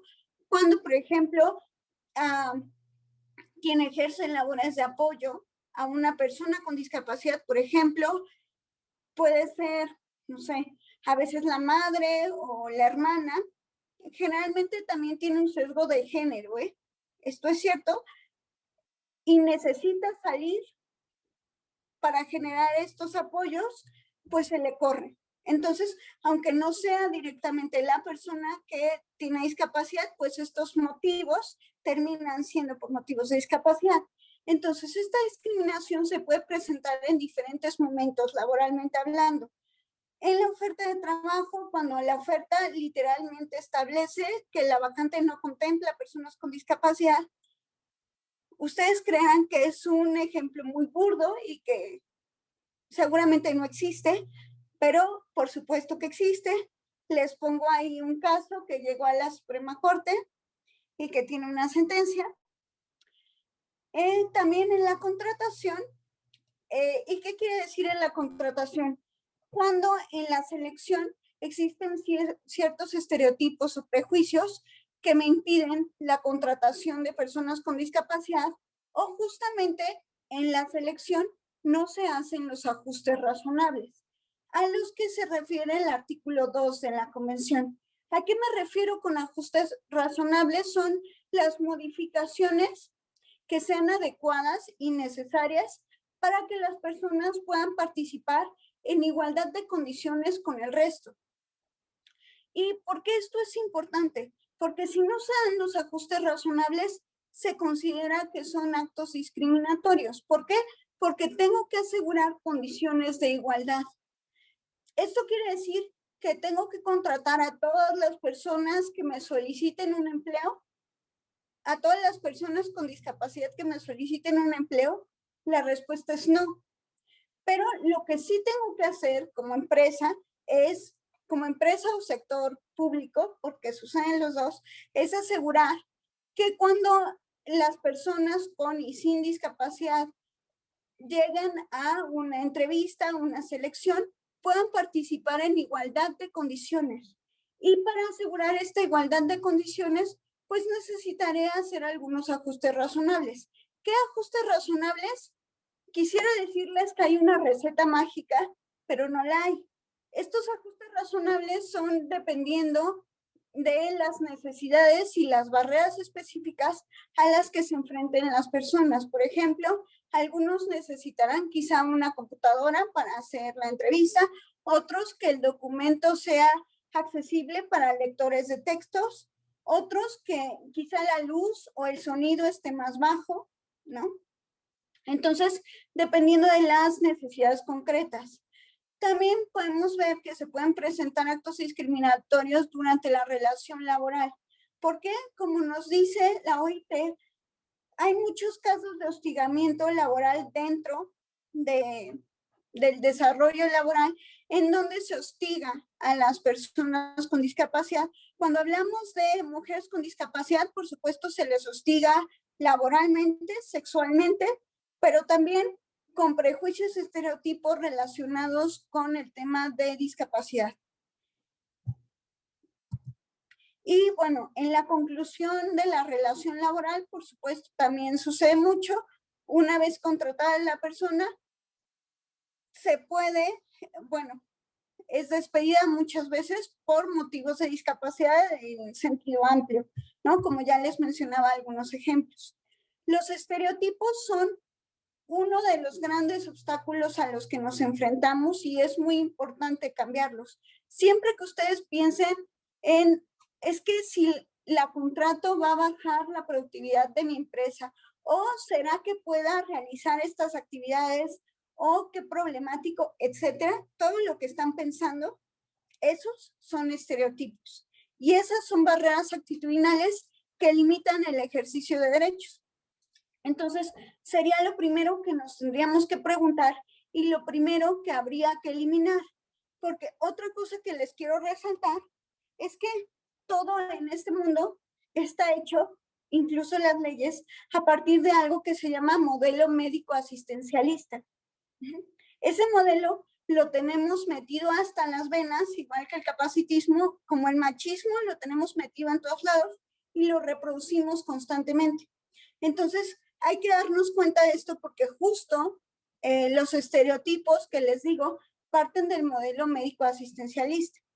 Y, por ejemplo, pedir certificados de salud, etcétera, para ingresar a un puesto, en este tipo de casos también podría ser parte de ese modelo médico, ¿no? Tendríamos que evitarlos. Aquí les pongo algunas cifras sobre temas de discriminación. Y justamente la Asociación Latinoamericana de Población realizó un análisis y nos dice que muchas personas con discapacidad están en el autoempleo, ¿no? En el empleo informal, y que generalmente, o sea, si hacemos una comparación entre personas con discapacidad y personas sin discapacidad, por supuesto, las personas con discapacidad tienen una brecha salarial enorme. Entonces, imagínense, en realidad la brecha salarial que existe entre hombres y mujeres es abismal, pues la brecha salarial que existe entre hombres y mujeres con discapacidad, pues es el triple o el cuádruple, porque estamos hablando de una problemática sistemática estructural. ¿Qué quiere decir esto? Que en general mujeres con discapacidad acceden a la educación en menor nivel, educación superior todavía más, y por lo tanto trabajos, brecha salarial, etcétera, todo esto tiene una repercusión todavía mayor. En México, pues existe una gran problemática sobre esto, Y si bien existen ordenamientos jurídicos en donde se prohíbe la discriminación laboral específicamente por motivos de discapacidad, como la Ley Federal del Trabajo, por ejemplo, lo cierto es que esto en la realidad no se ve sustentado, ¿ok? No sucede en la realidad y no tenemos una igualdad sustantiva. Además, vemos que el tema de discapacidad en realidad tendría que tener un efecto transversal y encontrarse en todas las leyes y políticas públicas, ¿no? Sin embargo, parece que está sectorizado solamente, y entonces estos temas de discapacidad que tendría que atender también la Secretaría del Trabajo, muchas veces estos datos solamente lo tienen las dependencias que se encuentran dedicadas a personas con discapacidad, como es el CONADIS o ahora en discapacidad. Pero en realidad para atender estas problemáticas, pues necesitaríamos que el tema de discapacidad se encuentre transversal, ¿no? Para dar una atención real y sustantiva. Entonces, algunas conclusiones es que esta es una problemática social derivada de las barreras físicas, actitudinales, comunicacionales, que las barreras son lo importante, son en las que tenemos que poner nuestra atención y son las que tenemos que modificar.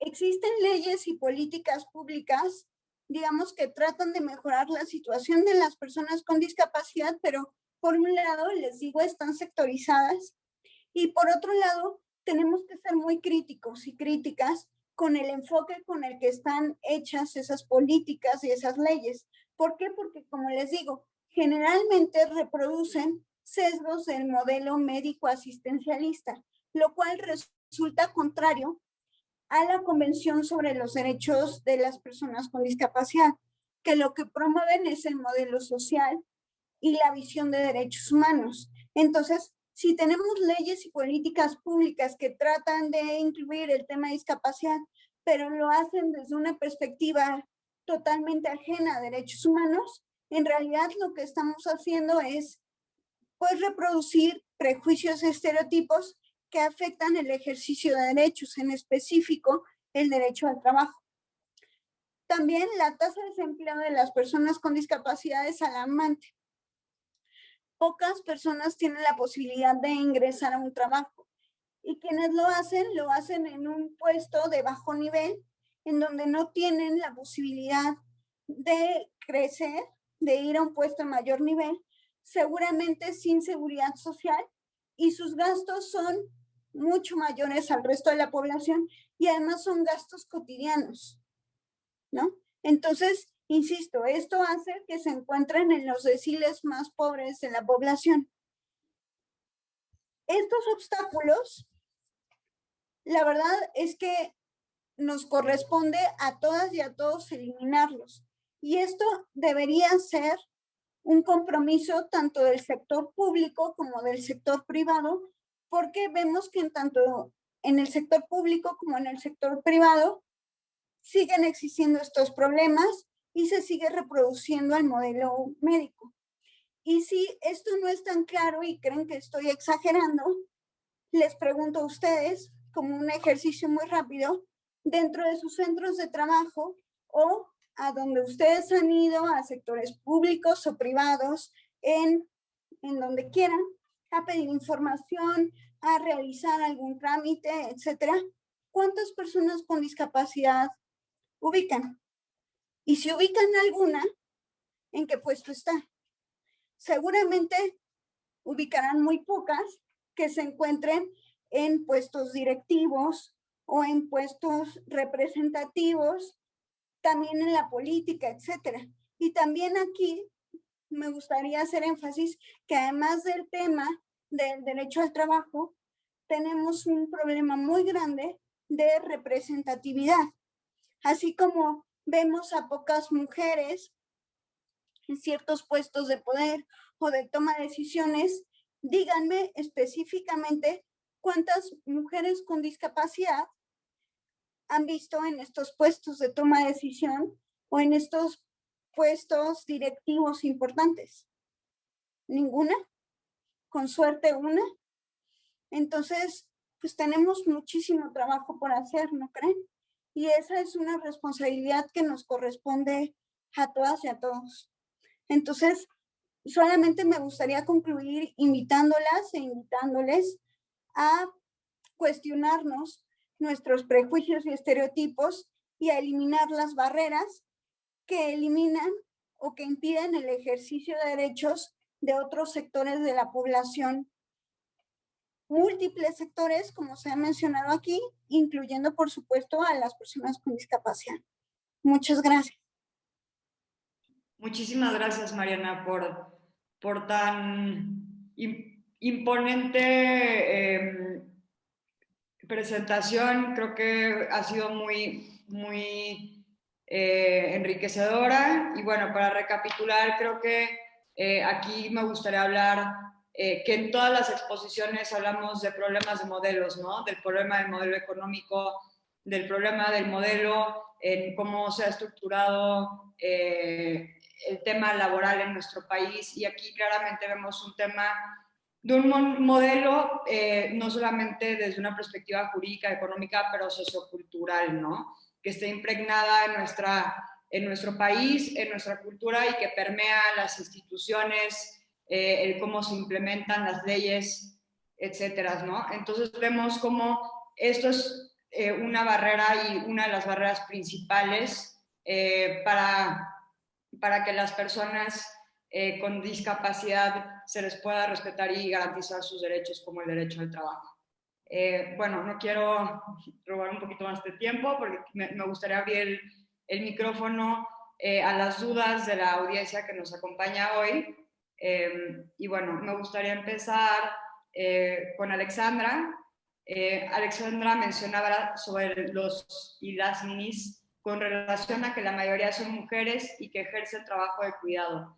¿Creen que las pensiones que se están otorgando supuestamente son una medida oportuna? Bueno, o sea, sí, hay una serie de programas de transferencias que apoyan a distintas personas y a distintas poblaciones. Yo creo que las transferencias en cualquiera de sus formas, ya sea las becas Benito Juárez o lo que sea que se esté planteando, no sé exactamente a cuáles se refieren, pero ayuda. O sea, por supuesto que hay una parte en el ejercicio de los derechos que tiene que ver con la autonomía económica. Y lo que pasaba antes es que te daban cosas en especie, o sea, como que el Estado, a ver, lo pongo así, hay como un prejuicio de que las personas pobres o las personas que no tienen recursos no saben gastar, ¿no? Y entonces había antes políticas públicas como de, hay que darles una canasta de alimentos, pero no hay que darles dinero porque se lo van a gastar mal. La verdad es que todo eso, ha habido muchísimos estudios que han combatido ese prejuicio. Las personas tenemos derecho de tener la autonomía del gasto en lo que nosotras consideremos que es mejor. Y eso, por fortuna, digamos, ese tipo de políticas han ido quedando atrás. Luego en México tuvimos las políticas de transferencia condicionadas, que era, las mamás que tienen hijos tienen que inscribir a los niños a la escuela y asegurarse que tengan el esquema de vacunación. Y ahí hay dos problemáticas. Una es que se le cargaba a las mujeres el cuidado, ¿no? O sea, se reforzaba la idea de que las mujeres son las responsables del cuidado de los hijos. Y la segunda problemática tiene que ver con el hecho de que si bien sí mejoró la asistencia escolar y el acceso a ciertos servicios de salud, no mejoró después la perspectiva de ingreso al empleo. O sea, en investigaciones que se hicieron longitudinales, o sea, a lo largo del ciclo de vida de las personas, se vio que las niñas y los niños que eran hijos de esas mujeres, igual sí fueron a la escuela, pero luego ya tampoco consiguieron trabajo cuando fueron más grandes. Entonces, ese es el problema de un sistema que margina y que discrimina. Y es que tratas como de tener una política social que mitigue los resultados de un sistema económico que provoca pobreza. Entonces le das 3 pesos a la política social para arreglar un problema que deriva de tus propias decisiones como Estado y como empresariado y demás, ¿no? Entonces, por eso yo digo que lo que hay que hacer es cambiar el enfoque y decir, está bien, la política social hay que analizarla y es muy importante, pero no la política social de los programas de transferencias que, insisto, podemos debatir si son buenos o malos o con qué se tienen que complementar. Yo pienso que son buenos, pero tienen que estar complementados con muchas otras cosas. Pero el tema no es tanto ese, sino cómo funciona el sistema y lo que el sistema está generando. Nunca va a ser suficiente el dinero residual de las transferencias para mitigar los resultados del sistema económico. Esa es la cosa. Muchas gracias, Alexandra. Sí, como justamente a mí me surge la duda, ¿no? O sea, sí, o sea, avanzar hacia soluciones estructurales, pero por ejemplo, el impacto que tenemos ahorita en las mujeres por el tema de la COVID, ¿cómo podemos ir avanzando que también, o sea, vaya en ese camino a ser un tema de soluciones estructurales, pero que tampoco sean transferencias? ¿Cómo se puede ir avanzando y si vemos que algo está pasando, ¿no? Sí, o sea, otra vez, creo que el tema de la pandemia lo que nos trae de manifiesto es como la enorme vulnerabilidad que tiene nuestro sistema, en donde la gente pierde empleos y los empleos se pierden. Y hay que desarrollar una batería de apoyos. También hay apoyos, por ejemplo, al empleo, o sea, al empleador, que son muy cuestionados y en este gobierno no se han querido abordar, ¿no? Como por ejemplo, lo asocian como al FOBAPROA y al apoyo a los bancos en el momento de que era una manera de apoyar a los deudores también. Yo no estoy, la verdad, ni a favor ni en contra del FOBAPROA, no sé lo suficiente para opinar. Lo que quiero decir es que, pues sí no ha habido suficientes políticas de protección al empleo formal y a la pérdida de ingreso por pérdida de empleo informal. O sea, como que está la parte de apoyar a las personas y a las familias de manera directa, la parte de apoyar y acompañar a las empresas que generan empleos formales y apoyar a las personas que tienen empleos informales. Y sí se pueden hacer programas que atiendan a todas, siempre buscando que se vaya directamente los fondos de manera más directa a las personas. Yo entiendo, también viene en cierta parte del discurso de no tener intermediarios y cuidar que no se quede siempre los recursos en las manos de personas que ya tienen recursos, eso está bien, pero al mismo tiempo la estructura que, digamos, genera condiciones posibles de vida, pues es una estructura de empleo, ¿no? Y si tú no apoyas el empleo, pues muy difícilmente vas a poder apoyar toda esa estructura. Muchísimas gracias, Alexandra. Bueno, las siguientes preguntas son para Tania. Bueno, la pregunta sería, ¿cómo empezar a hacer la transición de hacer el empleo formal, ¿no? Y, por ejemplo, vemos este tema del programa piloto para las trabajadoras del hogar. ¿Cuál es tu opinión? ¿Ha funcionado? ¿Dónde están los retos? Lo vemos en papel, ¿no? Pero realmente cuál es la situación y cuál es tu opinión sobre este tipo de medidas, ¿no? ¿Funcionan, no funcionan? ¿Qué funcionaría? Digo, son muchas preguntas para muy poco tiempo, pero sí. Bueno, yo creo que justo le dieron al clavo. Una manera, o sea, si me preguntaran justo eso, o sea, ¿cuál es la manera de formalizar el empleo? Creo que el caso de las trabajadoras del hogar esquematiza perfectamente una manera de formalizar el empleo. O sea, lo que plantea la ley, lo que se logró en el capítulo 13 de la Ley Federal del Trabajo, es que exista este contrato y que exista la seguridad social. O sea, literalmente eso es la formalidad de un empleo en donde hay un patrón o una persona empleadora y una persona trabajadora. El tema es que normalmente como que se culpa a la parte trabajadora de no querer formalizar su trabajo, y ese es un caso donde las trabajadoras sí quieren estar dadas de alta en el IMSS, incluso en algún momento en las discusiones, Ale también podría aportar a esta parte, pero incluso en las discusiones con ellas donde se decía, bueno, pero ¿qué pasa con la parte contributiva? O sea, si ustedes tienen que pagar, quieren pagar, y un poco las conclusiones, al menos con el grupo con el que trabajamos, era, pues sí, si queremos derechos iguales, queremos también las mismas cargas. Entonces, el tema es que ahora no depende de ella, sino que la parte empleadora es la que tiene que hacer esta afiliación y pagar la seguridad social y dar este contrato y todos los derechos que se desprenden de la relación laboral, y no necesariamente funciona. Entonces ahí, si me preguntan si funciona o no funciona, claro que funciona. Por supuesto que las mujeres, las 20,000 o 30,000 que haya ahorita, afiliadas al programa piloto están, o sea, todo lo protegidas que no estuvieron nunca por parte del Estado. Lo que tiene que haber es un cambio también cultural, de entender las relaciones laborales con estas personas de manera distinta, considerarlas como iguales, como trabajadoras, con los mismos derechos y cumplir la parte empleadora también su parte. Ahora, dicho eso es solo de las trabajadoras del hogar. Falta ver cómo formalizar toda la otra parte de los trabajadores autoempleados.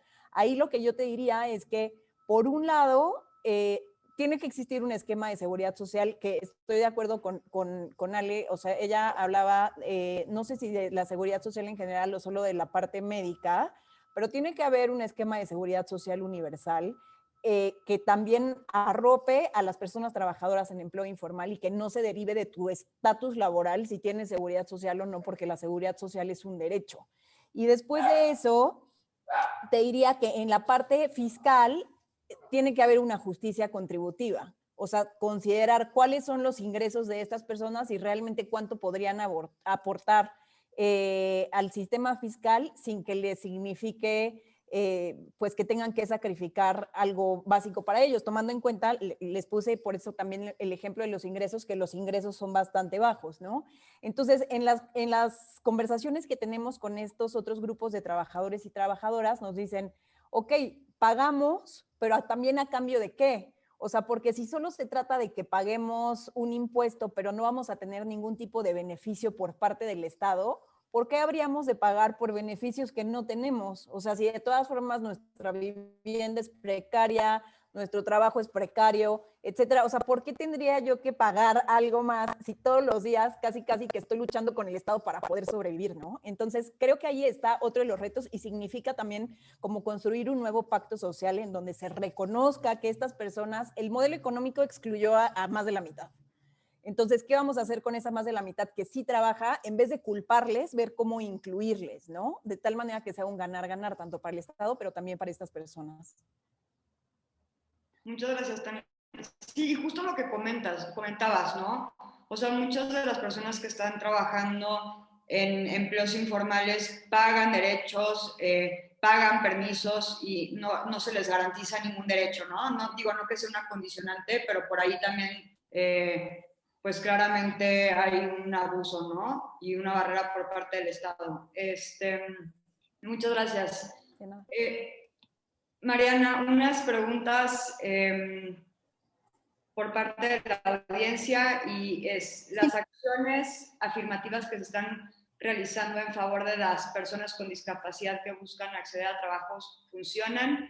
Y una pregunta que es mía es, bueno, vemos que el tema sociocultural es un tema, ¿no? O sea, que es una barrera importantísima y mi pregunta sería si el derecho y las leyes como institución han tenido una injerencia en algún tipo de cambio, ¿no? O sea, sabemos que tú llevaste un caso a la Suprema Corte, si has visto algún tipo de cambios a raíz de estos avances o de estas luchas.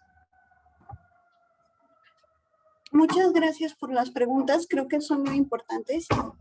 Bueno, empezar diciéndoles que es cierto que existen algunas medidas de acción afirmativa y creo, como pasa en todos los grupos en situación de vulnerabilidad, si no tenemos estas acciones afirmativas, pues a veces es muy difícil llegar a una situación de igualdad sustantiva, sobre todo por esto que comentábamos tanto Ale como Tania y yo. O sea, existe una problemática estructural. Entonces, esta problemática estructural hace que, insisto, no sea una cuestión aislada, sino que en general muchos grupos de la población, incluidas las personas con discapacidad, por supuesto, se vean excluidas sistemáticamente en muchas cosas y por eso es importante estas acciones afirmativas. Primero, o sea, lo que yo creo que es importante es el diseño de las acciones afirmativas. O sea, conozco algunas acciones afirmativas que no me parecen tan adecuadas. Por ejemplo, que existen algunas en donde se promueve la contratación de algún grupo de personas con discapacidad, por ejemplo, pero solamente para puestos de bajo nivel, ¿no? Sin posibilidad de que puedan subir a un nivel mayor, que puedan incrementar, que puedan ganar más. Entonces, al final del día, con estas políticas, si bien se trata de incluir a este sector de la población, lo que termina sucediendo es que se segrega y entonces se etiquetan estos puestos como los puestos de las personas con discapacidad, ¿no? Y entonces no tenemos una inclusión real. Lo que sucedía, igual que esto, en Estados Unidos, no sé si ustedes ubican el caso de algunas mujeres que eran contratadas en las empresas, pero solamente eran contratadas, mujeres afrodescendientes, eran contratadas para puestos de bajo nivel, ¿no? Secretariales, y entonces, pues esto no servía porque entonces parecería que solamente las mujeres afrodescendientes podían hacer actividades secretariales y nada más. Pues pasa lo mismo. Creo que las medidas afirmativas son muy importantes, como su diseño lo dice, son temporales, ¿no? Hasta que se logre una igualdad posible, pero sí creo que es muy importante analizar cómo están construidas estas acciones afirmativas para que realmente cumplan su objetivo de igualdad sustantiva y no reproduzcan al final más sesgos y estereotipos desde mi perspectiva. Y en lo que me preguntabas,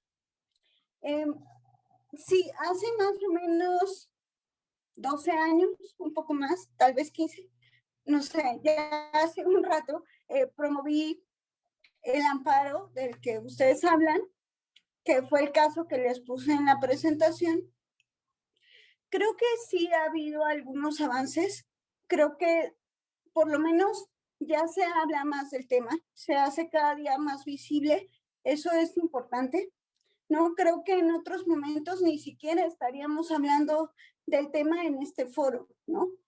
Porque alguna vez leí un texto que escribió Ale, con el cual no puedo estar más que de acuerdo con ese. O sea, no solamente somos mujeres, sino mujeres en plural, ¿no? Reconociendo la diversidad de las mujeres que existimos y todas las problemáticas y barreras diferenciadas a las que nos enfrentamos. Y creo que eso es algo que nos hace mucha falta en las leyes y políticas públicas mexicanas. O sea, si bien ha habido un avance en el tema, un poco, creo que estos avances siguen siendo sectorizados, digamos, enfocados a personas con discapacidad, enfocados a ciertos grupos, pero creo que eso lo único que hace es seguir segregando, desde mi perspectiva.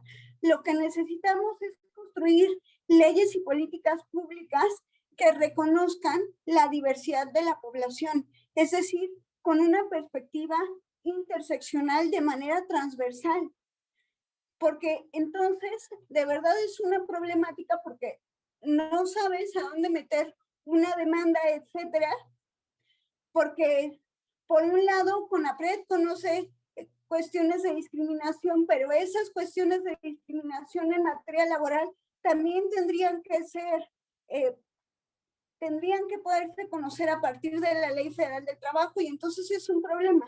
Si esto lo entendiéramos de manera transversal, porque es algo que nos atraviesa a todas y a todos por igual, creo que sería mucho mejor. Y por supuesto, o sea, de manera transversal, interseccional, insisto en interseccional porque hay muchos factores que nos atraviesan como personas a todas y a todos, ¿no? Entonces, no existe una persona que sea mujer y nada más, ¿no? Nos atraviesan muchas cosas, somos mujeres indígenas con discapacidad, lesbianas, etcétera, y eso pues tiene que verse reflejado y además específicamente en el tema de discapacidad, creo que sí es muy importante poner atención en que no es solamente que vaya dirigido al sector, sino, insisto, que se encuentre de manera transversal y por favor que no reproduzca modelo médico, porque si se siguen haciendo programas y leyes buscando proteger a las personas con discapacidad, ahí ya tenemos un problema, porque esa idea de proteger parte del modelo médico En lugar de eso, tendríamos que crear leyes y políticas públicas que aseguren el ejercicio de derechos de las personas con discapacidad y en específico de las mujeres.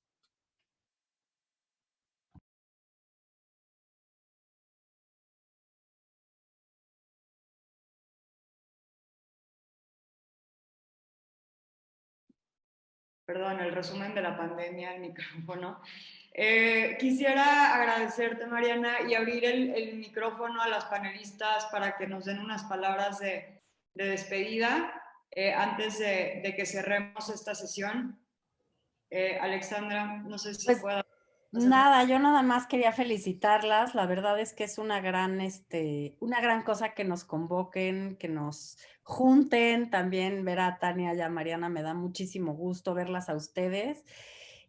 Pues eso, yo quisiera que pudiéramos volverlo a hacer después cuando sí pueda ser presencial y sí nos podamos conocer. Pero cuentan conmigo, es muy emocionante ver lo que ha pasado en la Ibero en los últimos años. No había pasado cuando yo fui alumna ahí, íbamos un poquito a contracorriente, entonces está muy bueno verlas, tener esa fuerza y esa presencia y esa capacidad de articular. Las felicito muchísimo. Muchas gracias. Muchas gracias, Alexandra. Tania. Bueno, pues yo comparto con Ale, estoy muy, muy feliz de que nos hayan convocado. La verdad es que pues no puedo admirar más a todas las que estamos aquí. Por un lado, me parece buenísimo que desde la Ibero ustedes estén promoviendo que existan estas conversaciones, estos diálogos. Muchas felicidades, espero que se haga costumbre. Y por otro lado, me parece fantástico que estén abriendo la conversación a estos temas que no necesariamente son los temas que siempre o que normalmente se conversan en la Ibero. Creo que eso también habla de un poco más de la pluralidad y diversidad de pensamiento que se está generando ahí, y eso me pone sumamente contenta porque si de algo estoy convencida a partir de mi formación en la Ibero y de dedicarme a lo que me dedico, es que esta ciudad y este país necesita muchas más abogadas bien formadas y dispuestas a trabajar en estos temas. Entonces, mis felicitaciones y mi admiración a todas. Muchas gracias, Tania. Mariana, te cedo la palabra. Muchas gracias, Paulina. Pues nada más decirles que me uno a las felicitaciones, me siento súper honrada de su invitación, muy agradecida, muy orgullosa de ustedes porque, como dice Ale, nos han permitido estar aquí, discutir y conversar sobre estos temas de una manera súper profunda, ¿no? Y que haya sido gracias a la invitación de ustedes, me parece maravilloso. Se los dije en algún momento y me emociona muchísimo que ustedes mismas se cuestionen estas cosas y busquen estos espacios. También cuando yo estudiaba en la Ibero, pues no teníamos estos cuestionamientos. Yo creo que los tuve después de haber salido de la carrera y haber estudiado la maestría. Entonces, que ustedes estén haciendo todo esto, todo mi reconocimiento y mi orgullo, me parece maravilloso. Y también agradecerles la oportunidad de habernos reunido a todas, que yo admiro mucho a mis tres compañeras.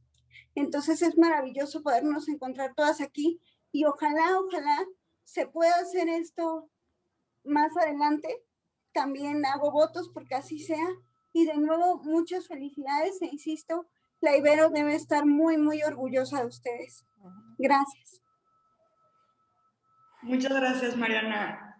Bueno, a mí me gustaría igual agradecerles, qué honor, qué orgullo, qué emoción, ¿no? Estos espacios y qué bonito y sigamos construyendo juntas. Y muchas felicidades. La verdad es que es un gran trabajo lo que están haciendo y que se abran estos espacios es increíble. Y antes de cerrar, a mí me gustaría cerrar con una reflexión, ¿no? Y creo que es hay que cuestionarnos, si algo nos quedamos con esta sesión, por lo menos hay que seguir cuestionándonos los modelos, ¿no? Que pensar en la diversidad de personas que forman este mundo, ¿no? Y bueno, y partir también, sí, de una perspectiva de género, pero de un feminismo interseccional. Y para decir, lo vamos a tirar. Qué emoción, muchísimas gracias por conectarse y muchísimas gracias a las 4 por haber formado parte de esto. La verdad, las puertas de la Ibero y de la vocalía de género siempre van a estar abiertas para ustedes y pues muchísimas gracias. Ustedes han sido parte de esta inspiración que ahorita nos tiene aquí.